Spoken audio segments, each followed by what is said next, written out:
Olá, sejam bem-vindos a mais um Careca Cast. Eu sou o Lúcio e, como de costume, estou com meus amigos Vitor, Castro e Cauã. E aí, galera? Hoje trouxemos um tema bem interessante. Sabe qual é? Estoicismo. Nós vamos trocar ideias, mostrar curiosidades e, o mais importante, manter vocês informados. Nosso objetivo é fazer você entender sobre estoicismo através de uma conversa descontraída e leve. Quer aprender sobre? Então fique aqui.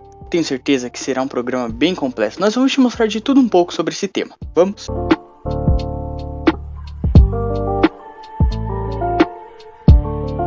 Dando um contexto, o estoicismo é uma escola e doutrina filosófica surgida na Grécia Antiga, que preza a fidelidade ao conhecimento e o foco em tudo aquilo que pode ser controlado somente pela própria pessoa. Despreza os tipos de sentimentos externos, como a paixão e os desejos extremos. Lembrando que a escola estoica foi criada por Zenão de Sítio, na cidade de Atenas, cerca de 300 a.C., porém a doutrina ficou efetivamente conhecida ao chegar em Roma. O seu tema central defendia que todo o universo seria governado por uma lei natural, divina e racional. Isso é muito interessante, cara. E eu vi também que para o ser humano alcançar a verdadeira felicidade, ele deveria apenas sua virtude, abdicando totalmente o vício, considerado pelo estoico como um mal absoluto. E o estoicismo também ensina a manter a mente calma e racional, independente do que aconteça. Ensina que isso ajuda o ser humano a reconhecer e se concentrar naquilo que pode controlar, e a não se preocupar, e aceitar o que não pode controlar. Podemos citar, entretanto, os princípios da filosofia estoica, que norteiam os seguidores da doutrina. Eu me lembro de alguns. São eles: a virtude é o único bem e o caminho para a felicidade, a pessoa deve sempre priorizar o conhecimento e o agir com razão, o prazer é o inimigo do sábio, o universo é governado por uma razão universal, natural e divina. Caso eu tenha esquecido de alguém pode completar? Cara, vendo você falar, eu lembrei de mais alguns. As atitudes têm mais valor que as palavras, ou seja, o que é feito tem mais importância do que é dito. Os sentimentos externos tornam o ser humano um ser irracional e não parcial. Não se deve perguntar por que algo aconteceu na sua vida, e sim aceitar sem reclamar, focando apenas no que se pode modificar e controlar naquela situação. Bom, acho que para encerrar esses princípios eu posso citar alguns. Agir de forma prudente e assumir responsabilidade sobre os seus atos. Todos ao nosso redor acontece de acordo com a lei de causa e efeito, e a vida é uma circunstância, não são idealizadas. O indivíduo precisa conviver e aceitar a sua vida de forma qual ela é. O que acha sobre isso, Cauã? Eu acho que a partir desses princípios é possível entender que uma pessoa estoica é aquela que não se deixa levar por crenças, paixões e sentimentos, né? E além de tudo, são capazes de tirar a racionalidade de uma pessoa na hora de agir, como desejos, dor, medo e prazer. Então, a pessoa estoica busca agir de forma racional, mesmo com a existência desses sentimentos. Sim, e não que o estoico seja um indivíduo sem sentimento, mas ele não é um prisioneiro deles. Bom, partindo para outro ponto, nós temos os ensinamentos da filosofia estoica. Essa que tem o foco na vida prática, nas ações e acontecimentos cotidianos, e em como o ser humano lida com esses acontecimentos de forma racional e prática. E de acordo com o pensamento estoico, há coisas que não estão sob controle das pessoas e há coisas que são possíveis de serem controladas, né? Então, nesse caso, é sobre o que não é possível controlar, como o clima, por exemplo. Não há nada que possa ser feito para alterar o seu estado. Os ensinamentos da filosofia, no caso, como ataraxia e autossuficiência, e a negação de sentimentos externos e o enfrentamento de problemas através da razão, têm o objetivo de mostrar que o indivíduo deve se concentrar apenas no que é possível controlar, e de ser grato ao que possui, e negar o prazer e as emoções externas. E segundo a filosofia estoica, os acontecimentos que estão fora do seu controle não podem proporcionar a felicidade. A felicidade depende unicamente dos acontecimentos dos quais se pode controlar. Exatamente, e já puxando o que o Castro falou, temos esses principais ensinamentos da filosofia estoica. Repetindo, são eles: ataraxia, autossuficiência, negação de sentimentos externos, enfrentar os problemas através da razão. Cada um pode falar sobre um? Claro que eu posso. Perfeito. A ataraxia é o foco da filosofia estoica, que é a conquista da felicidade por meio dessa ataraxia, um ideal de tranquilidade em que a pessoa viver serenamente com paz de espírito. Então, para os estoicos, um indivíduo apenas poderia conseguir essa felicidade através das suas próprias virtudes, ou seja, dos seus conhecimentos. A autossuficiência, então, é um dos principais objetivos dos estoicos. Isso porque o estoicismo prega que cada ser deve viver de acordo com sua natureza, ou seja, deve agir de forma responsável com o que aconteça na sua vida. Assim sendo, como ser racional, que é o ser humano, deve se valer das principais virtudes em prol da conquista do seu maior propósito, a felicidade. Os estoicos consideram que os sentimentos externos, paixão, luxúria, entre outros, são nocivos ao ser humano, pois fazem com que ele deixe de ser imparcial e passe a ser irracional.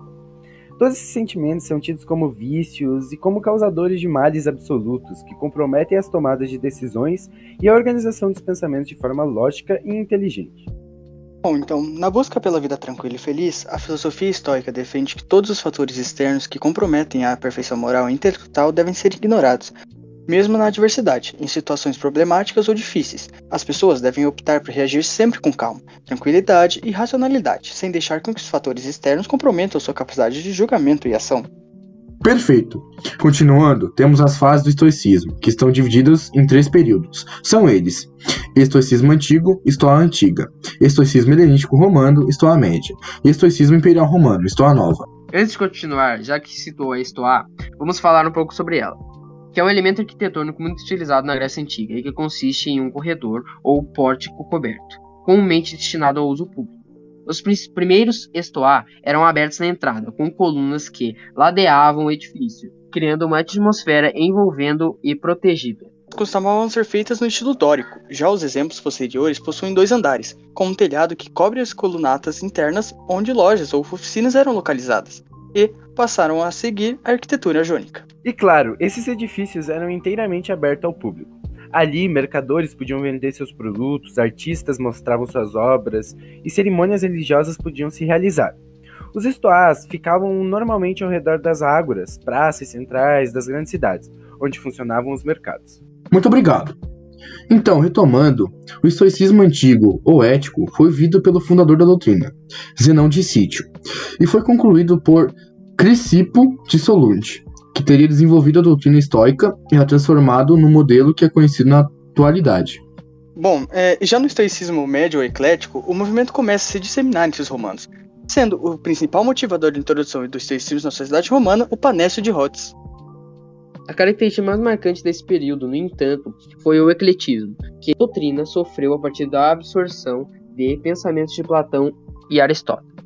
Pseudônio de Apameia foi o responsável por esta mistura. Por fim, estoicismo religioso ou recente. Os membros deste período enxergavam a doutrina filosófica não como parte de uma ciência, mas como uma prática religiosa e sacerdotal. O imperador romano Marco Aurélio foi um dos principais representantes do estoicismo religioso. Podemos falar agora sobre os principais filósofos estoicos, começando então com Cleantes de Assos. Discípulo do fundador da escola estônica Zenon, Cleantes nasceu em Assos, atual Turquia, sendo sua principal obra Hino a Zeus. Importante no desenvolvimento do estoicismo e da introdução do conceito de materialismo na escola. Crisipo de Solis, um dos maiores representantes do estoicismo. Esse filósofo grego, nascido em Solis, foi um discípulo de Cleante de Assos e teve um papel importante na disseminação e sistematização dos conceitos estoicos. Bom, como eu já citei antes, então Panécio de Rhodes, ele foi um filósofo grego nascido em Rhodes, teve um importante papel na difusão do estoicismo entre os romanos durante um tempo em que morou em Roma. Foi considerado um dos maiores representantes da fase médio estoica, sendo sua principal obra intitulada Sobre os Deveres. Posidônio de Apameia, filósofo, historiador, astrônomo e geólogo grego nascido na cidade de Apameia, Posidônio estudou em Atenas, local onde começa a se influenciar pelos ideais estoicos, sendo mais tarde embaixador em Roma. Seu pensamento foi baseado no racionalismo e no empirismo. Epiteto, filósofo grego nascido na cidade de Hierápolis, atual Turquia.